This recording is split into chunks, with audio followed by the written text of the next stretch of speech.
परम पूज्य आचार्य भगवान सिद्धांत चक्रवर्ती नेमिचंद मधु मुनिराज इस बृहद द्रव्य संग्रह नामक ग्रंथ में 6 द्रव्यों की व्याख्या करने के पश्चात 5 अस्थिकाय के स्वरूप का प्रतिपादन करते हुए यहाँ पर जीव के मोक्ष मार्ग को प्रशस्त कर रहे हैं। जीव के स्वरूप को जानना विभिन्न तरह से हो सकता है। इसलिए कल हमने देखा था कि हमने द्रव्य की दृष्टि से जीव को जान लिया है। अब क्षेत्र की दृष्टि से जीव को जानने के लिए यहाँ पर हम पंचास्तिकाय को समझने का पुरुषार्थ कर रहे हैं। अन्य तरीके से कैसे जाना जा सकता है?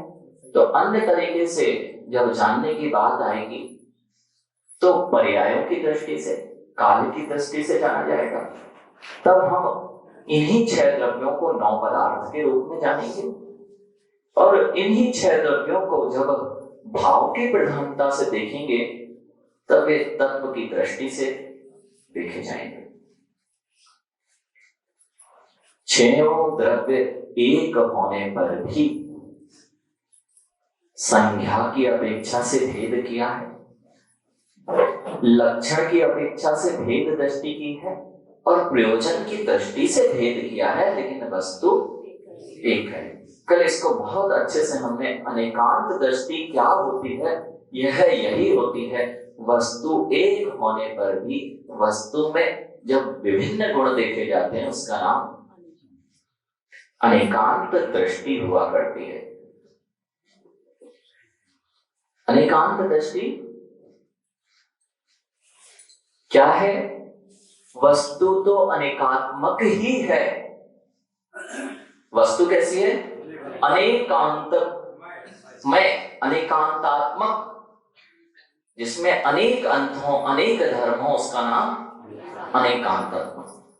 ऐसी वस्तु को जब समझने का हम पुरुषार्थ कर रहे हैं तो यहाँ पर आचार्य भगवान ने जब पंचास्तिकाय का स्वरूप बताने का व्याख्यान करने का प्रारंभ किया तो यहाँ कह रहे हैं पंचास्तिकाय 2 शब्दों से मिलकर बना हुआ है। 3 शब्दों से कहें, पंच, अस्ति और काय। संति विद्यन्ते यद एते जीवादि आकाश पर्यंता पंच तेन कारणेन एते अस्तिति भण्णति जीर्णः सर्वज्ञा। अब इसे यहाँ पर कह रहे हैं जीव के आदि लेकर, ठीक है ना, संति विद्यन्ते जो विद्वान है, यद एते जीवादि आकाश पर्यंत, जीवादि से लेके कहां तक? आकाश पर्यंत। आकाश पर्यंत कितने हुए? जीव, उद्गल, धर्म, अधर्म, आकाश। तो कहां तक? आकाश पर्यंत। पंच, काल को नहीं लिया, आकाश पर्यंत बोल दिया तो कितने हुए? 5 ही हुए। तेन कारणेन इति, इस कारण से अस्तिति भण्णन्ति जीर्णः सर्वज्ञा। प्रत्येक द्रव्य का अस्तित्व है कि नहीं मां?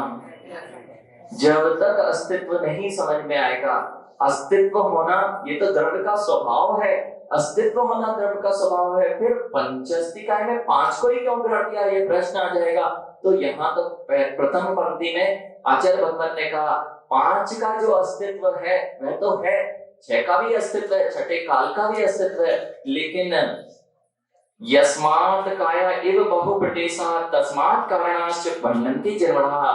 लेकिन परमाणु की काया दिखती क्या पंडित जी? लेकिन परमाणु की काया तो नहीं दिखती। शरीर क्या है? काया बोलते हैं। क्यों बोलते हैं? काय रूप दिखाई देता है। बहुप्रदेश है, एक प्रदेश नहीं है, बहुत सारे प्रदेशों का समूह ये शरीर है, यह काया है। जैसी ये काया होती है ऐसी 5 द्रव्यों का अपना अपना काय होता है। इसलिए 5 द्रव्यों में अस्थिपना और कायपना होने से उसे क्या कहा है? अस्थि कहा है। क्योंकि काल द्रव्य को क्यों नहीं रखा दर्शन?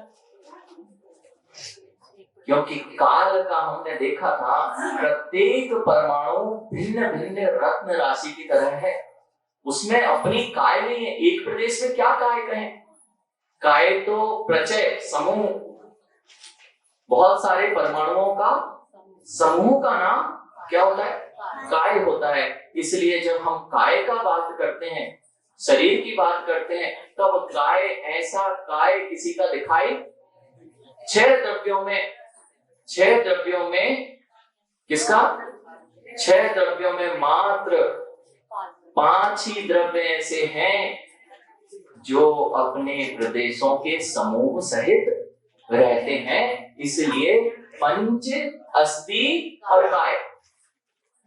कितना सरल हो गया। अभी तक लग रहा था पंचअस्थि काय बहुत बड़ी विशाल चीज होती होगी। मात्र हमने क्या कहा था, हर वस्तु को क्षेत्र की दृष्टि से देखना है।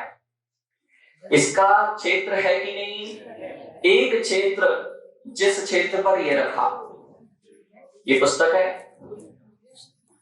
तो ये पुस्तक जितने क्षेत्र में रखी जाएगी वो उसका क्षेत्रफल कहलाएगा। लेकिन ये क्षेत्रफल और इसका स्वयं का क्षेत्र, इसका स्वयं का आयतन होगा कि नहीं, इसका जो आयतन है उसकी काय की बात है, ना कि जो बाहरी क्षेत्र घेरा जा रहा है उसकी। क्योंकि अब देखो, एक स्थान पर कितने सारे बल्ब जला सकते हो। इस हॉल में इस हॉल में 1000 बल्ब लगा दिए जाएं तो प्रकाश ओवरफ्लो हो जाएगा ना, नहीं, ओवरफ्लो होकर बाहर निकलने लग जाएगा। जो इतनी सारी जगह कहाँ है, लेकिन एक ही स्थान पर अनेक प्रकाश की किरणें, उद्गल के परमाणु समाहित होते जाते हैं, वे स्थान घेरते हैं। बाहरी स्थान देखोगे तो इस स्थान पर बहुत सारे अनंत परमाणु दिख सकते हैं, लेकिन उस अनंत परमाणु में यह स्थान इतना सा ही है, लेकिन सबका अपना अपना स्थान है कि नहीं, उसमें अपना अपना स्थान की अपेक्षा से यहाँ पर कायपना देखना है, ना कि बाह्य क्षेत्र की अपेक्षा से। अस्थि काय, पंच अस्थि काय। देखो, घबराने की जरूरत नहीं है। कुछ नए चेहरे, आप लोग सोचे महाराज जी क्या बोल रहे हैं। महाराज जी कोई मलेच्छों की भाषा नहीं बोल रहे, पंडित जी हिंदी बोल रहे हैं। हाँ, नहीं तो मलेच्छों की भाषा में बोलेंगे तो मलेच्छों की भाषा या त्रेंचों की भाषा नहीं बोल रहे।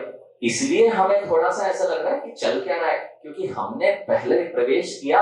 और देखो, अगर 5वीं क्लास में तुम आए और 5वीं क्लास में सीधे जाके बैठ गए और टीचर बोलना प्रारंभ कर दे, 4वीं क्लास तो तुमने पास की थी, लेकिन 5वीं क्लास में जब पहले दिन गए तो लग रहा था मैडम बोल क्या रही है, समझ में ही नहीं आ रहा है बात क्या चल रही है। ऐसे ही जब जीव नया होता है तब क्या लगता है, अरे चल क्या रहा है, कुछ नहीं चल रहा है। सीधी सीधी बात, 5 अस्थि काय, 6 द्रव्य, पंच अस्थि काय, 7 द्रव्य, 9 पदार्थ होते हैं ना, उसमें 5 अस्थि काय क्या होते हैं इसकी चर्चा चल रही है।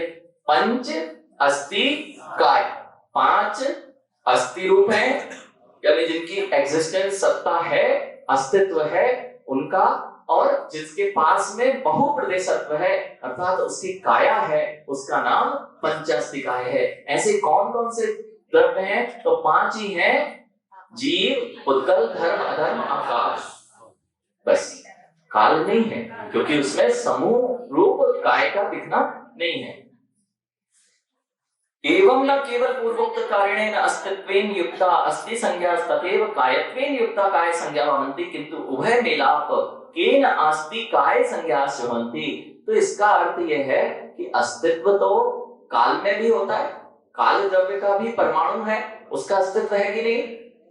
अगर अस्तित्व नहीं होता तो उसे नास्ति काय बोलना चाहिए, नास्ति अकाय नहीं, उसका अस्तित्व है।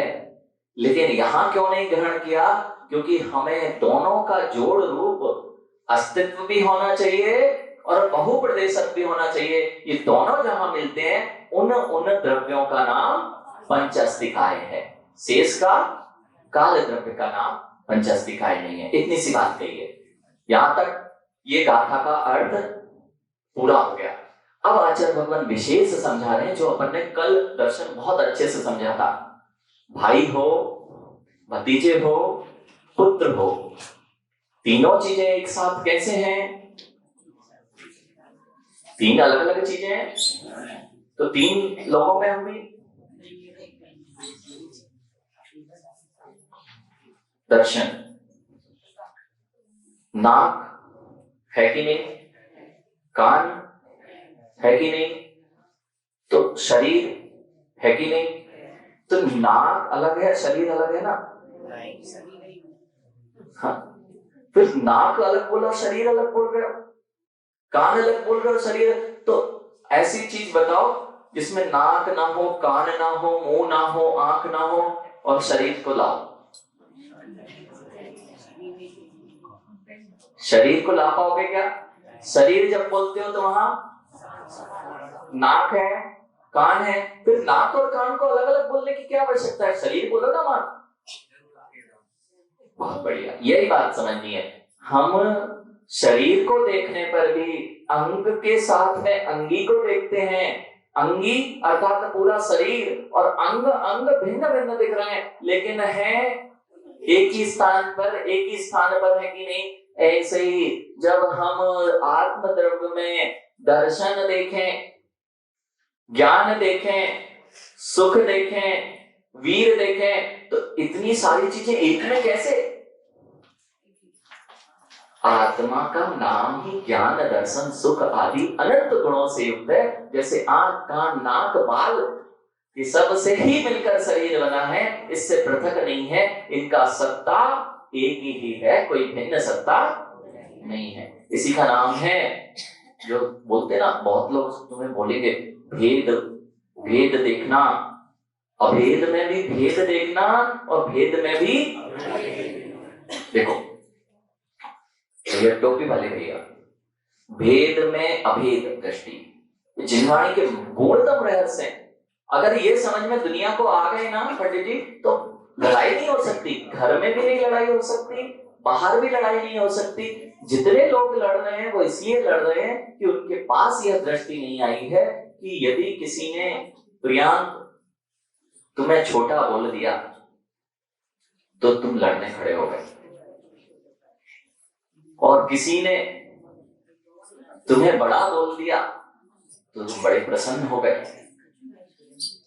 हाँ, तुम छोटे भी थे, बड़े भी थे, लेकिन बेचारे छोटे बड़े का विवाद करने वाले बिल्कुल यह जानते नहीं थे कि छोटे तुम जान जाते तो तुम्हारे अंदर संकल्प विकल्प नहीं आते। तुम जिसकी दृष्टि से छोटे हो उसको छोटा स्वीकार कर लो, और जिसकी दृष्टि से तुम बड़े हो उस दृष्टि से देखने लग जाओगे तो तुम्हें छोटा, तुम काले हो कि सफेद हो? काले भी हो और गोरे भी हो, ये दोनों दृष्टियां एक साथ हो सकती हैं क्या? मां नहीं हो सकती। यही तो नहीं समझ रहे, इसलिए तो लगता है पंडित जी प्रियांक काला है कि गोरा है? दर्शन काला है कि गोरा है? जब तक सापेक्ष सिद्धांत खड़ा नहीं करोगे तब तक इसे तुम ना काला कह सकते हो ना गोरा कह सकते हो। किसी दूसरे की दृष्टि से देखोगे तब वस्तु तो जैसी है वैसी है। तो जिसमें सुंदरता दिखती है मां, क्यों पसंद आती हैं वस्तुएं? सुंदर होती हैं इसलिए पसंद आती है। पंडित जी प्रत्येक सुंदर वस्तु पसंद आती है ना? जो आपके लिए सुंदर होता है वह दूसरे के लिए असुंदर होता है, और जो आपके लिए असुंदर होता है वह दूसरे के लिए अति सुंदर होता है। राजकुमार जी ऐसा ही है, जिस मल को असुंदर जो देखकर छोड़ देते हो वह सुअर के लिए सबसे सुंदर होता है। मल तो मल था, मां किसी में ग्लानि नहीं करना चाहिए। अपने चेहरे को देखकर राग कर रहे हो, अपने चेहरे को सुंदर बता रहे हो, और दूसरे पर द्वेष कर रहे हो कि कैसे लोग हैं, उनका चेहरा भी सुंदर नहीं है। ये राग द्वेष के परिणाम इसलिए है क्योंकि वस्तु व्यवस्था को समझा नहीं है। और जितने तुम देखो, सीधी सी बात पंडित जी, ग्रंथों का एक ही सार है, दर्शन। ये पूरा का पूरा संसार अपने आप से संचालित है। कोई तुम बुरा करो और भगवान उसकी ऊपर से देख रेख करें और उसके बाद अगर चूक जाए तो तुम्हें गलती की सजा ना दें। हाँ, कभी दूसरी तरफ ध्यान लग गया, विभव भगवान सो गए, हाँ, नहीं तो ये माँ गाती रहती है पंडित जी, कौन कहता है भगवान सोते नहीं? माँ, ना तो भगवान सोते हैं, ना जागते हैं, ना खाते हैं, ना पीते हैं, ना आते हैं। जो आते हैं, जाते हैं, सोते हैं, खाते हैं, पीते हैं, रोते हैं, वे भगवान होते नहीं है। इसलिए कोई एक लेखापाल बैठा हो, ओजस, जो सबका लेखा जोखा रख रहा हो कि भैया ओजस के अकाउंट में इतने लोग आ गए हैं, इतना इनका बैलेंस हो गया है, अब तुम भक्ति करोगे, थोड़ी रिश्वत खिला दो भगवान को। सुबह से जाते हो वहां रिश्वत खिलाने, है ना, पूजा करने, टूटी बादाम सड़ी बादाम से, भगवान मान जाओ। भगवान मान जाते हैं, है ना, और तुम्हारे दुखों को कम कर देते हैं। और जो पूजा नहीं करता है तो उसके बढ़ जाते हैं। ऐसा संसार कतई नहीं है। डर के मारे मानो कि भगवान क्या करेंगे, तुम्हारा जरूर पाप होगा, तुम जरूर नरकों में जाओगे, ऐसा धर्म नहीं है। क्या नाम है भैया, टोपी वाले भैया? ऋतिक।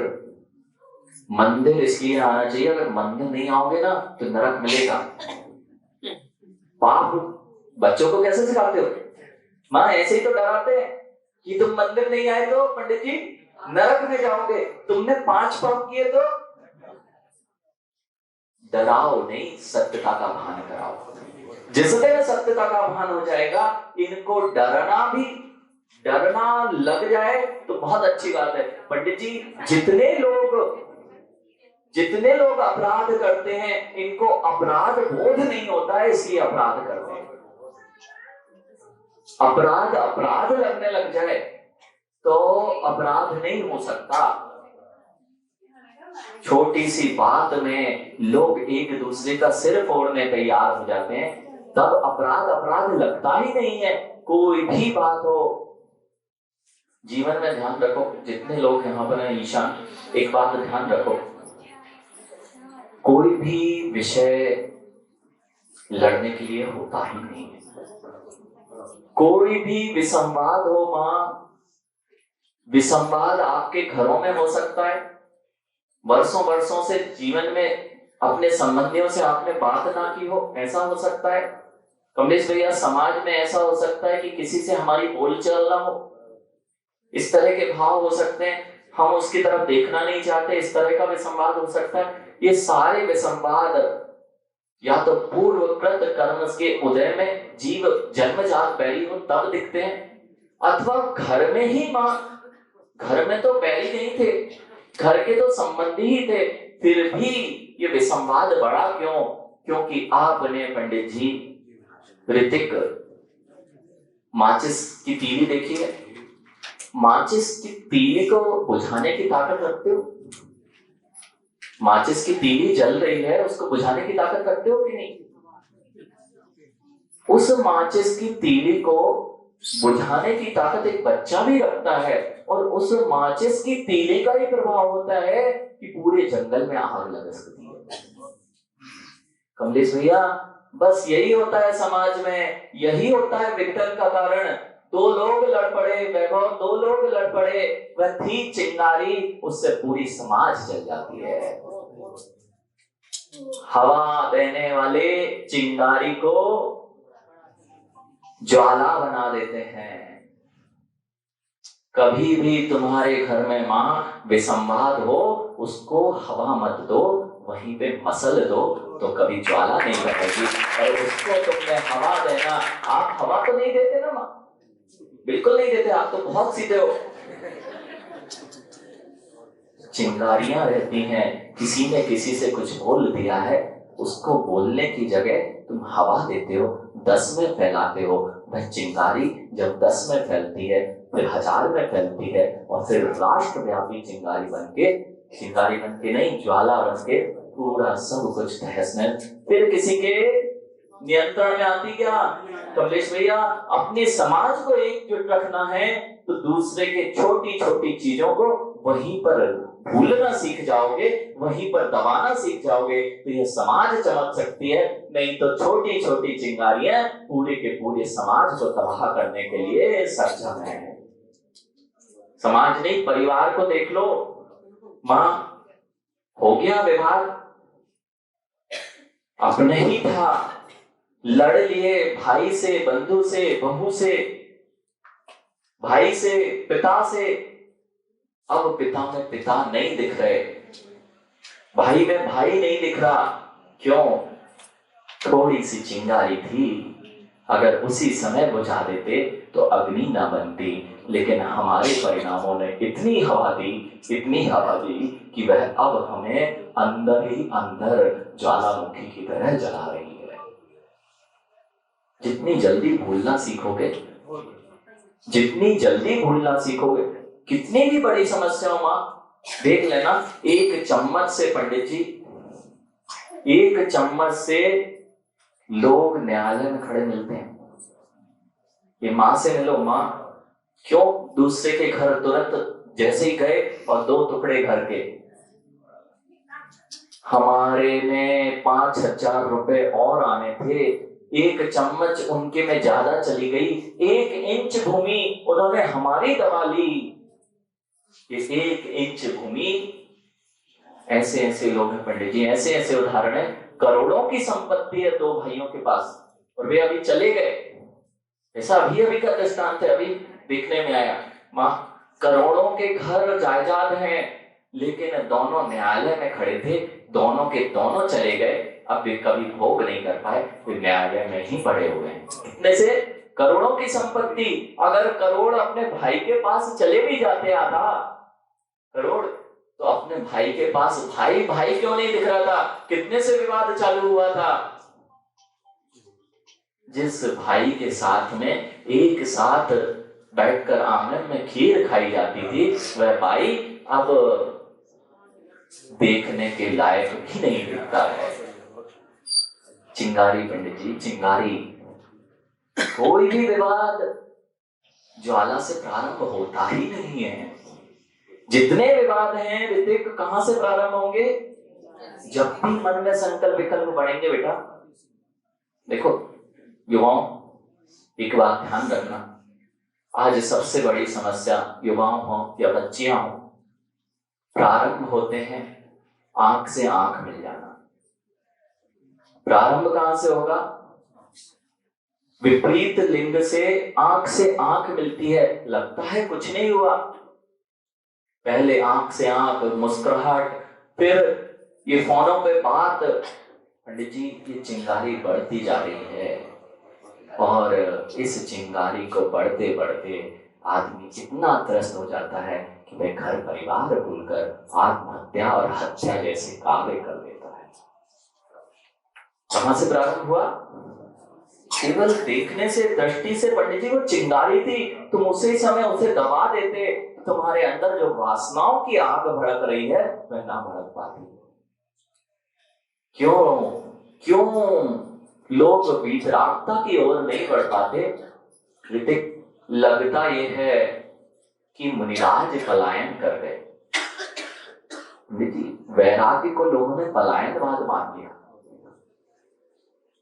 बाबूजी, जो लोग जीवन में कुछ नहीं कर पाते मां, वे वैरागी हो जाते हैं। सत्य है ना? इन युवाओं की सोच है पंडित जी।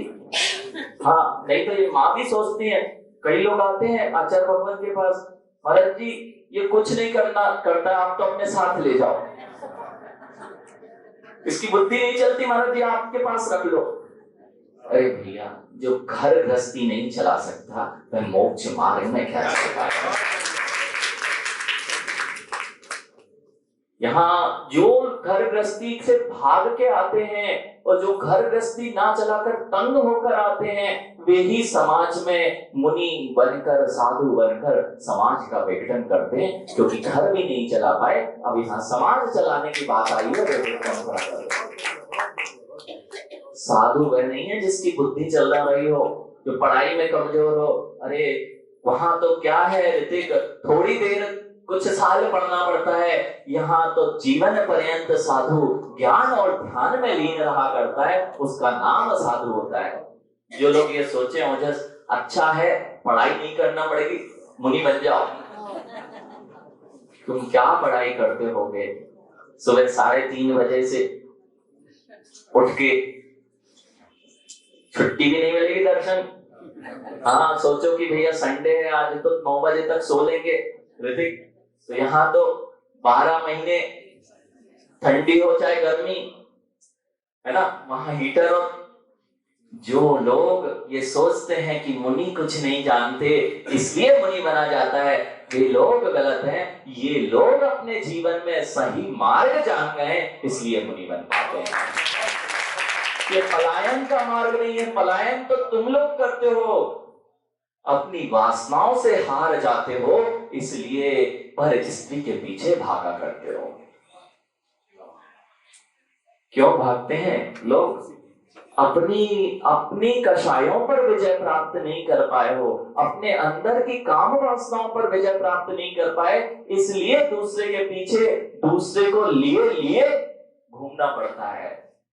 और जो ये मुनि हैं, ये दूसरे से भी नहीं हारे हैं, यहाँ तक कि स्वयं पर विजय प्राप्त कर ली है। स्वयं के राग, देश, कषाय और काम वासनाओं पर जिन्होंने विजय प्राप्त कर ली है, वे ही मुनि होते हैं। ये पलायनवादी नहीं है, ये ही सच्चे विजेता है, जो ये संसार से हारे नहीं, संसार से जीत गए। हारे लोग तो आप हो जो संसार में रहते हो। जितने हारे हैं सब संसारी हैं पंडित जी, जितने हारे हैं चीकू, जितने हारते हैं ये सब संसारी होते हैं। क्यों वैराग्य मार्ग पे आगे नहीं बढ़ पा रहे? इतनी सी गलत पंडित जी, 2 ही चीजें संसार को खा रही हैं। हाँ, 2 चीजें। पर घर को अपना घर क्यों बनाया? सब लोग आप यहाँ के नहीं हो ना, तो ये आपका घर है ना। माँ से पूछो, एक भी यहाँ की साहेगढ़ की जन्म नहीं है, लेकिन साहेगढ़ इनका घर है। पर घर को अपना घर क्यों बोलना पड़ा? पर पुरुष को, चाहे अपना पति भी हो, वह पर पुरुष है कि नहीं? उस पर पुरुष को अपना स्वामी क्यों बनाना पड़ा? क्योंकि तुम काम वासनाओं से हार गए, इसलिए पर पुरुष और पर घर को अपना घर और अपना स्वामी बोलते हो। मुनिराज ये सीख गए हैं कि मैं पर को, स्वतंत्रता का आदर, तुम लोग स्वच्छंदित तो हो, स्वतंत्र नहीं हो। ऋतिक, स्वच्छंदता और स्वतंत्रता में अंतर समझना चाहिए। सदा स्वच्छंदता भिन्न विषय है और स्वतंत्रता भिन्न विषय है। कमलेश भैया, आप स्वतंत्र हो कि नहीं? स्वतंत्र नहीं हो, स्वतंत्र भारत में जन्मे हुए हो, स्वतंत्र हो, लेकिन स्वतंत्र होने पर भी स्वच्छंद यदि हो जाओगे तो यही भारत का शासन आपको जेल में डाल देगा। स्वच्छंद होना और स्वतंत्र होना, जो ये बच्चे भाग रहे हैं कि हम तो स्वतंत्र हैं, जो चाहे आप हमें बंधन में रखते हो, यहाँ जाने नहीं देते, वहां जाने नहीं देते, रात में ऐसा नहीं करो, वैसा नहीं करो, ये तुम्हारी स्वतंत्रता नहीं है, ये तुम्हारी स्वच्छंदता है। और स्वच्छंदता जब होती है तो जेल की सलाखें मिलती हैं। स्वतंत्र में भारत में जन्मा प्रत्येक व्यक्ति स्वतंत्र है, और यदि भारत में व्यक्ति जन्मा हुआ स्वतंत्र है और वह कहे कि मैं तो स्वतंत्र हूँ, जो चाहे वह कर सकता हूँ, तो जितने व्यभिचार होते हैं वह सब स्वतंत्रता नहीं है, स्वच्छंदता है। और वह स्वच्छंदता उसे जेल में भेजेगी कि नहीं। ऐसे ही जो आपको लगता है कि माता पिता हमें परतंत्रता की बेड़ियों में डाल रहे हैं, ये हमसे रोक टोक लगाते हैं, ऐसा नहीं करो, ऐसा करो, ये तुम्हारी स्वतंत्रता का हनन नहीं है, ये तुम्हारी स्वच्छंदता पर पाबंदी है। ये शासन है, शासन है। पंडित जी, दिगंबर योगियों से स्वतंत्र कोई होता है क्या? दिगंबर योगियों से स्वतंत्र कोई नहीं होता। फिर भी इनसे स्वच्छंद वृत्ति नहीं होती। ये स्वच्छंद वृत्ति करने वाले नहीं है। इनके ऊपर जैसे कमलेश भैया भारत की स्वतंत्रता पर भी भारत शासन स्वच्छंदता पर रोक लगाती है, उस पर नियंत्रण रखती है, ऐसे ही जिन शासन स्वतंत्रता प्रदान करता है और स्वच्छंदता पर नियंत्रण रखता है, उसका नाम जिन शासन होता है। इसलिए अपने अंदर जो भी करते आए वो सब हम स्वतंत्र हैं, हम ऐसा कर सकते हैं, ये सब आपकी हार को प्रदर्शित करते हैं। दो चीजों पे चल रहा है उधर, दो चीजों पे तुम यदि वैराग्य मार्ग पर नहीं आते हो, या जितने लोग वैराग्य मार्ग पर नहीं आए हैं अपने से हारे लोग हैं।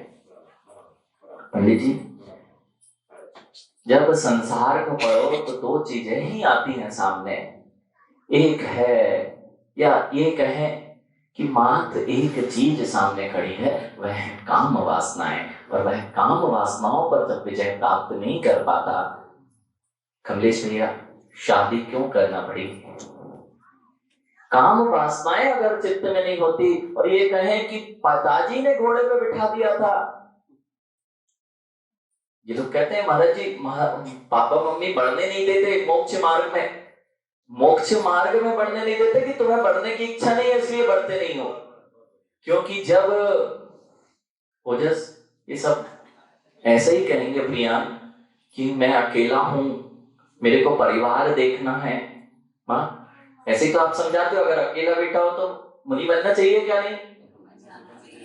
हाँ, पड़ोसी का हो तो पड़ोसी का बनना चाहिए।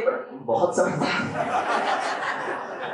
पड़ोसी का बेटा हो तो बिल्कुल यही मार्ग श्रेष्ठ है, और अपना बेटा हो तो मां। जिस गर्त में स्वयं पतित हो, उस गर्त में दूसरे को पतित करके तुम्हें क्या मिल जाएगा? अनंत संसार में पतन का कारण ये काम वासनाएं नहीं। तुम्हारे संसार में जितने दुख हैं, अगर संबंध ना बिठाया होता तो एक आरिका मां बनकर अपनी जिन शासन की महिमा का गान कर रहे होते, अपने निज का आनंद लेते रहे। अब भी अपने राग में उस बेटे के यदि वैराग्य के भाव होते हैं तो कह देते हो कि हमारी रक्षा कौन करेगा। लेकिन मां, ये सब आपकी भूल है, क्योंकि जब बेटे की आंख दूसरे पर लग जाती है तो वह ये नहीं देखता कि तुम हमारे माँ बाप हो या नहीं, वह तो दूसरे दिन तुम्हारे घर से बाहर जाके खड़ा मिलता है। जितने लोग ये कहते हैं ना पंडित जी हमें अपने माँ बाप की चिंता है इसलिए हम मुनि नहीं बन रहे, वैराग्य नहीं, ये सब बहाने हैं वैभव, बहाने हैं। परिवार में कितने लोग हैं वैभव? 12 लोग हैं। ईशान, परिवार में कितने लोग हैं? 8 लोग हैं। अभी जो भी पूछेंगे ना पंडित जी, ओजस या किसी बच्चे से पूछो परिवार में कौन कौन है, तो संयुक्त परिवार तो बहुत कम बचे, तो कहेगा माता पिता, मैं और मेरी बहन या भाई, 4 या 5। ऋतिक, कितने परिवार में लोग हैं? माता पिता भाई बहन, बस इतना ही कहेगा। जब इनकी शादी हो जाती है पंडित जी, 10 साल बाद पूछो, जब ये कहीं बाहर काम कर रहे हैं, अब माता पिता के घर आए हैं, इनसे पूछो परिवार मुझे घर जाना है, ये घर नहीं था क्या? जो माता पिता का घर नहीं, ये वहां रह रहे हैं बेंगलोर में, पुणे में, उनसे पूछो घर जाना है क्यों? मेरे परिवार वालों को स्कूल की चिंता है, मेरे बच्चे, मेरी माँ नहीं, मेरे बच्चे और मेरी पत्नी। अब परिवार पूछो कितने लोग हैं परिवार में? बोल दिया। अब माता पिता परिवार में, बच्चे क्या आपके भी नहीं बचे, इनकी बात नहीं है, आपने भी ऐसा ही किया है। इस संसार की लीला है। लगता यह है कि हम बड़े परिवार का पालन पोषण करने के लिए वैराग पे नहीं जा रहे, ये नहीं है। आप अपनी वासनाओं की पुष्टि ना नहीं हो रही इसलिए वैराग्य मार्ग पर नहीं आते हो, आप हार गए वहां पर इसलिए वैराग्य धारण नहीं किया, और जो जीत गए वे वैराग्य के मार्ग पर निकल गए। पलायन नहीं है पंडित जी, पलायन नहीं है। पलायन करने वाला गंभीर धैर्यशाली नहीं होता, और मुनि तो धीर वीर गंभीर हुआ करते हैं, वही मुनि आज होते हैं। इसलिए यहाँ पर ये सब जानने का उद्देश्य क्या है, आपको यही तो जानना है कि संसार की सार क्या है और संसार में ये सब कैसे चल रहा है। इतना ध्यान रखना, कोई ईश्वर इसको चलाने वाला, कोई लेखा जोखा करने वाला, तुम्हारे परिणाम जैसे होंगे वैसे कर्मों का आश्रय होता है। कर्म अपने आप आकर जुड़ते हैं, किसी को बताना नहीं पड़ता कि कर्म आके जुड़ जाओ। तुम पंडित जी, ये बच्चे चाहे अंधकार में अपराध करें, लोग देख पाए या ना देख पाए, लेकिन कर्म की व्यवस्था तो वहीं के वहीं इनको कर्म का बंध करा देती है। तुम सोचो कि हम सोच रहे हैं, किसको पता हमने सोच लिया बुरा, किसने देखा कि हमने मन में बुरा सोच लिया तो हम बच जाएंगे? नहीं, मन में भी सोचा है तो कर्म उससे प्रभावित होकर तुमसे चिपक गए हैं। अब तुम्हें बताने की जरूरत नहीं है कि उसका फल जब आएगा तो अशुभ गतियां दे लेंगी कि शुभ गतियां। शुभ परिणाम शुभ कारण होगा तो शुभ कार्य होगा, और अशुभ कारण होगा जैसा बीज वैसा फल।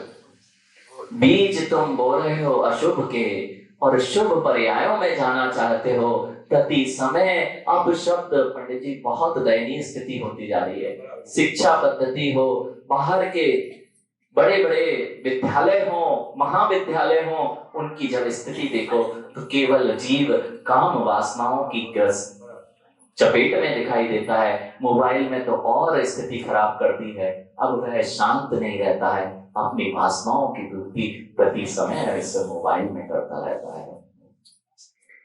कोई नहीं देख रहा पंडित जी, हम तो रजाई में हैं अंदर।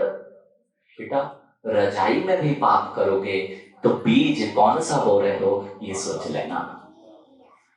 मन में भी पाप करोगे, बीज कौन सा। जितने लोग गुटखा खाएं पंडित जी, लगता यह है गुटखा खा रहे हैं, लेकिन दांत दिखेंगे कि नहीं।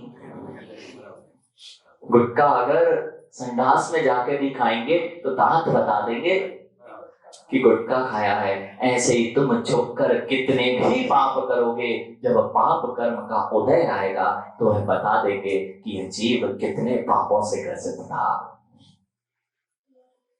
राजकुमार जी, रुई में चिंगारी छुपा के रखना, कितनी देर छुपेगी? बस ऐसे ही तुम्हारे साथ है। जितने भी तुम्हारे पाप कर्म हैं जब प्रकट होते हैं तो जीव रोता मिलता है और यह सोचता है मैंने तो कुछ किया नहीं था। अरे तुम्हारे किया बिना तुम्हें कोई कर्म का फल दे नहीं सकता। जितने दुखित हो रहे हो माँ, जितने दुखित हो रहे हो, ये सोचो कि हमने कुछ नहीं किया, हमें क्यों ऐसा दुख मिला है। अरे भगवान कुछ करने वाला नहीं है, भगवान ने तुम्हारा कुछ नहीं किया, तुमने ऐसा दूसरों के साथ किया होगा, उसका फल आज भुगतने में मिल रहा है। तो ये लगता है कि हम तो निर्दोष थे। पंडित जी, हम लोग जेल गए थे। हाँ, जेल नहीं गए थे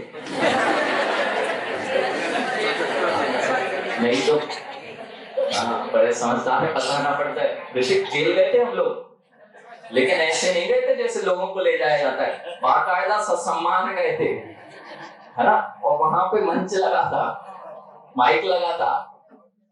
तो जेल गए थे, वहां पर जितने कैदी थे सब त्रस्त थे, क्योंकि जब अपराध कर रहे थे तब वे अपराध के बारे में सोच नहीं पा रहे थे।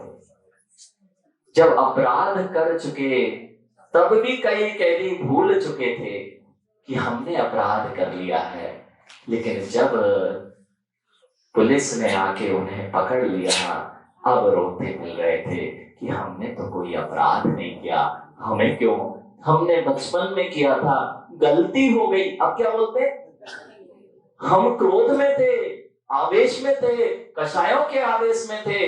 प्रत्येक जीव जब प्रवचन कर रहे थे पंडित जी, तो कई कैदियों की आंखों में आंसू थे कि हमने थोड़ी सी कषायों के वशीभूत होकर अपनी पूरी पर्याय को, पूरे परिवार को संकट में डाल दिया। माँ, ये कषाएं कभी भली नहीं होती, ये वासनाएं कभी भली नहीं होती। जिस दिन पुलिस की कैद में आओगे, किसकी पुलिस, यहाँ तो पुलिस पकड़ पाए या ना पकड़ पाए, कर्मों की पुलिस की तो रिपोर्ट वही लिख गई है। और जैसे ही उस कर्म का उदय आता है, फिर आप जैसे लोग रोते मिलते हैं कि हमने तो कुछ नहीं किया था, फिर हमें क्यों सजा दी गई।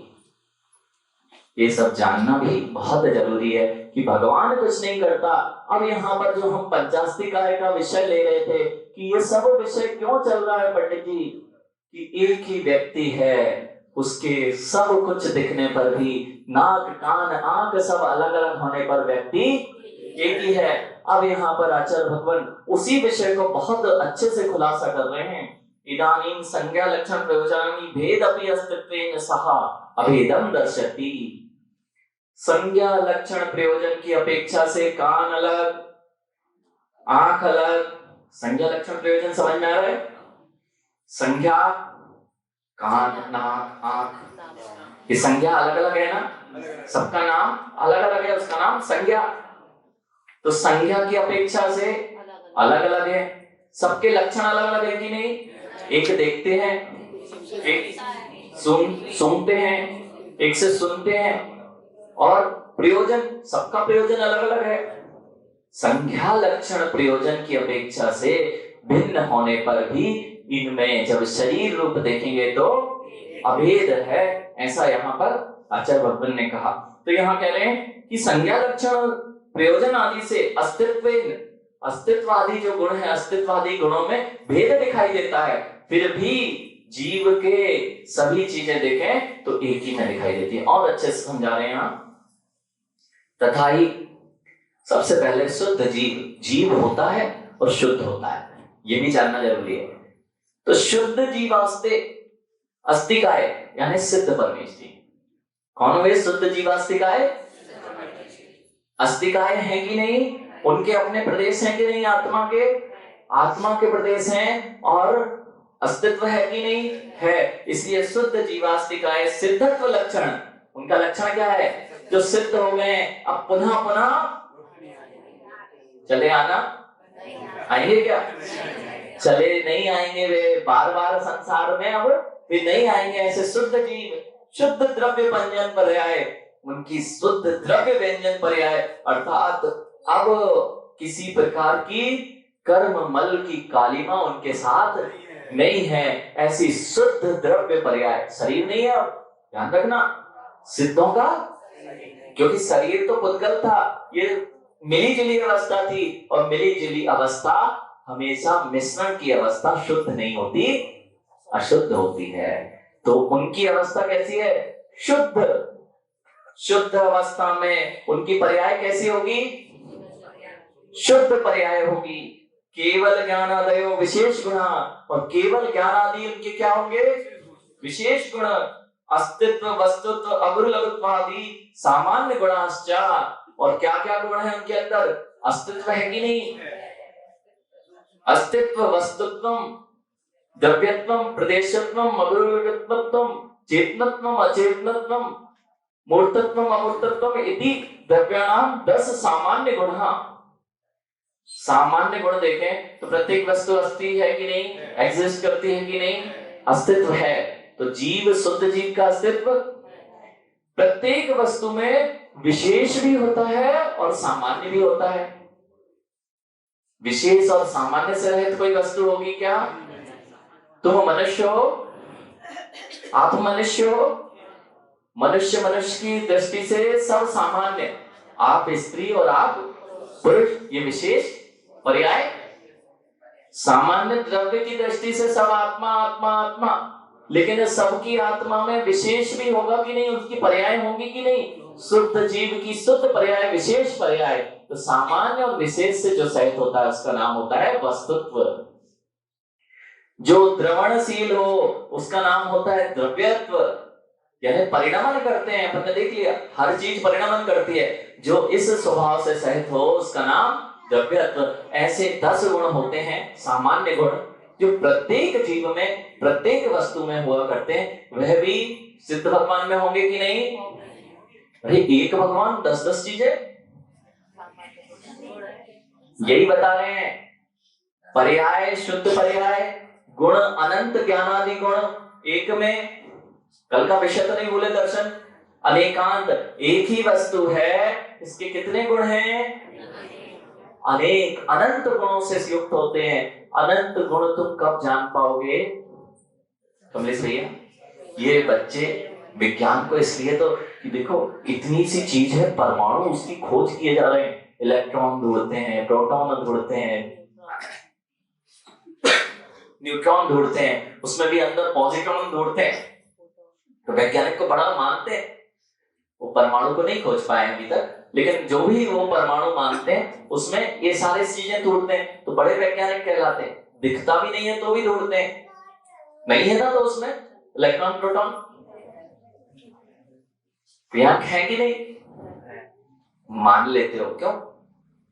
बहुत ज्ञानी व्यक्ति ने, वैज्ञानिक ने कहा अरे सबसे ज्ञानी इस जगत का कोई होता है, उसका नाम सर्वज्ञ होता है। वो तुम क्या खोज पाओगे? एक वस्तु के अनंत गुणों को जो साक्षात देखते हैं उनका नाम केवल ज्ञानी सर्वज्ञ प्रभु होता है। उन्होंने ये जाना है और बताया है। किसी ने प्रोटॉन नहीं देखा, किसी ने इलेक्ट्रॉन नहीं देखा, वे तो अपने ज्ञान अनुमान से बताते हैं, उसको सिद्ध करते हैं। लेकिन केवली भगवान तो अनुमान से भी नहीं लगाते हैं, साक्षात उन्होंने अनंत गुण इस आत्मा में देखे हैं, उन गुणों को बात तो बताया गया है। यह है केवल ज्ञान और सर्वज्ञ की महिमा। तो सारे गुण एक वस्तु में होंगे कि नहीं? तथैव अव्यवाद अनंत सुख आदि अनंत गुण व्यक्ति रूपस। ऐसे अनंत अव्यवाद सुख, उनका सुख है ना अपने जैसा नहीं है कि भूख भर गया पेट तो सुख और कल कुछ नहीं मिला तो दुख। एक बार सुखी होने के बाद दुख आए तो वो सुख कैसा? और सुख जो आपका नाम है वो दुख की पूर्ति होती है, उसका नाम सुख कहा है। दुख होता है, पहले भूख लगती है, दुखी होते हो, तब भोजन कर लेते हो तो सुखी हो जाते हो। पहले सिर दर्द होता है तो दुख होता है, और सिर दर्द ठीक हो जाता है तो। पंडित जी ये बच्चे नहीं समझ पा रहे, इनको लगता है ये सब अतींद्रिय सुख अच्छी चीज नहीं है, ये अतींद्रिय कुछ होता ही नहीं है। ये जो सुख है ना, जो भोजन करने का, पांचों इंद्रियों का, यही सुख है। वैभव ऐसे ही है ना। देखो ऋतिक, कभी डीजे सुना? बहुत आनंद आता है थिरकने में। प्रिया, डीजे में आनंद आता है कि नहीं? दर्शन, आनंद आता है, बहुत अच्छा म्यूजिक।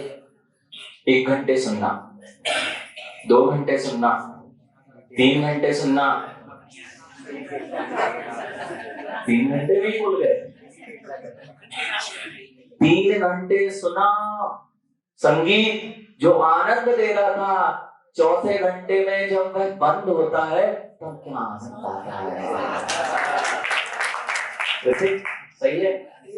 कितने लोग प्रिय हो संगीत के, और 4 घंटे लगातार कान सुन ले और बस 2 मिनट के लिए बंद हो जाए। दर्शन समझो, ये जो ध्यान करा रहे हैं, उछक कूदने वाला, रोने वाला, चिल्लाने वाला, ये ध्यान नहीं है। ये पहले हलचल मचा दी गई है, उसके बाद थकान हो गई है, उसकी शांति है, उसका नाम ध्यान नहीं होता है। लोक में ध्यान चल रहा है वहां, जितना रोना हो पंडित जी रो लो, जितना हंसना हो हंस लो, जितना भोगों को भोगना हो भोग लो, उसके बाद तुम ध्यानी। अरे ध्यानी नहीं, ये भोगों की अभिलाषा से पंडित जी, एक व्यक्ति लगातार भोगों को भोगेगा, उसके बाद वह भी थक के बैठ जाता है और शांति का वेदन करता है। ऐसे ही लोक में जो ये ध्यान चल रहा है बस मात्र ऐसा ही है कि सारी चीजों को भोग लो, थक जाओगे तो शांति मिलती है। तो वह लोग समझते हैं कि इन्होंने बहुत श्रेष्ठ ध्यान करा दिया है। पंचेंद्रियों की अभिलाषाओं में ध्यान नहीं होता, पंचेंद्रिय विषयों से जब तक विरक्त नहीं होता जीव, तब तक ध्यान नहीं होता। डीजे कितनी देर आनंद देगा? तो जो डीजे का आनंद है वो आनंद है, या जो तुम पहले ही शांत बैठे थे वो आनंद है? बस ये समझ जाए तो सिद्धों का आनंद समझ में आ जाएगा।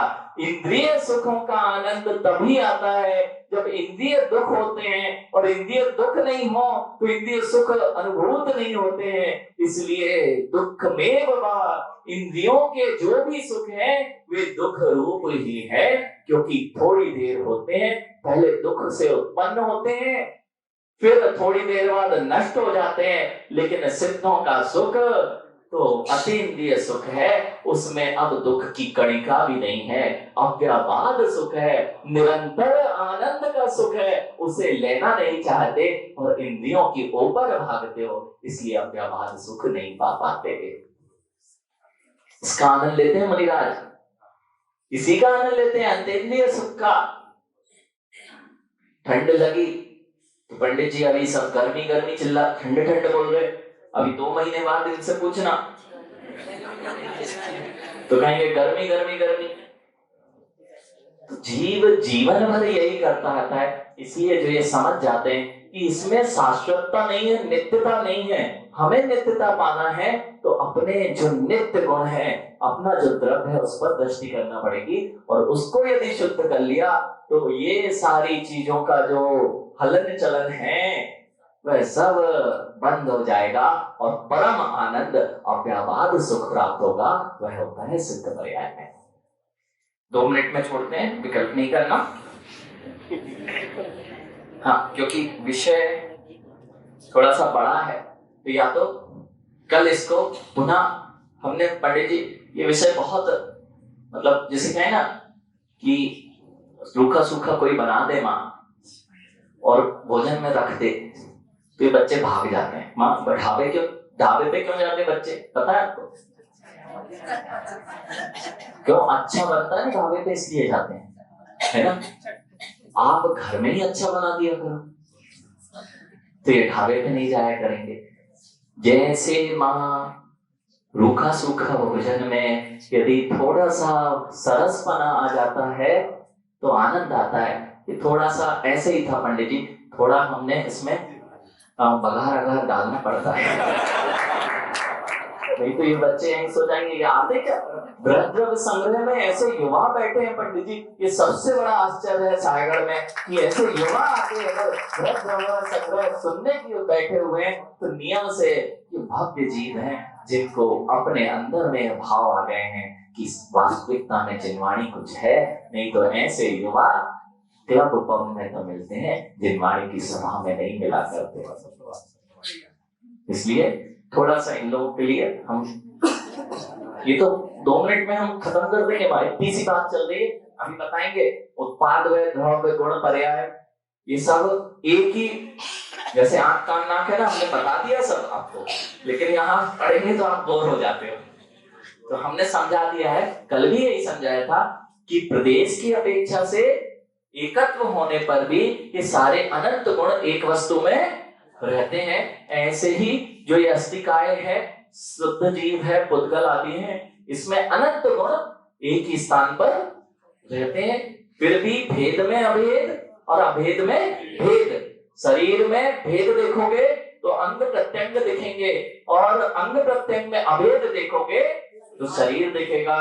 भारत में जब देखोगे विभिन्न जातियां तो एक भारत में भिन्नता दिखाई देगी, और भिन्नता में जब भारत देखोगे एकता दिखाई देगी। और पंडित जी सबको एक कर दोगे, भिन्नता होने पर भी सबको एक मत कर देना, यही दृष्टि नहीं आती। यदि एक कर दिया तो एकता तो नहीं दिखेगी, अब पूरी व्यवस्थाएं चरमरा जाएंगी। नहीं तो ऋतिक, सबको एक होना चाहिए ना, सबको एक जैसा होना चाहिए। अगर तुमने सोचा, जिन धर्म को नहीं जानते ऐसे ही कह रहे हैं पंडित जी, सबको बराबर का सम्मान होना चाहिए। सम्मान ठीक है, लेकिन सब एक जैसे होंगे। अगर एक जैसे होंगे तो तुम्हारी गली के सामने की नाली साफ करने के लिए तुम खुद होगे, दूसरा नहीं होगा। तो जितने लोग सब एक करने में तुले हैं, वे संसार की व्यवस्था बिगाड़ने वाले हैं। आंख भी एक जैसा काम करना चाहिए, नाक भी एक जैसा काम करना चाहिए, कान भी और मुख भी और अन्य इंद्रियां भी। तो जिससे मल विसर्जन किया जाता है और जिससे भोजन किया जाता है, ये दोनों एक कर दोगे तो व्यवस्थाएं। इसलिए भेद में भी अभेद देखना और अभेद में भी भेद देखना, यह जिनवाणी बता पाएगी। नहीं तो लोग एकता में अनेकता में ऐसे बोलने वाले तो बहुत हैं, लेकिन इन गूढ़ रहस्यों को समझने वाले बहुत कम है। समय आपका हो गया, अपन आगे समय रहा पर्याय नहीं तो पुनः चर्चा करेंगे। बोले आचार्य भगवान विशुद्ध सागर महाराज की